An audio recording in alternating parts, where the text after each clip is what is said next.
তারেক রহমান বাংলাদেশের প্রাণ। তিনি আসছেন।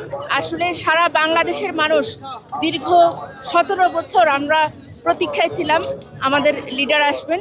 আর লিডার আসলে আপনারা এ যাবৎ যে অবস্থা দেখেছেন, এমনিতেই বিএনপি বাংলাদেশের তুমুল জনপ্রিয়। আপনারা দেখবেন ইনশাল্লাহ সমগ্র বাংলাদেশের রূপেই পাল্টে যাবে এবার।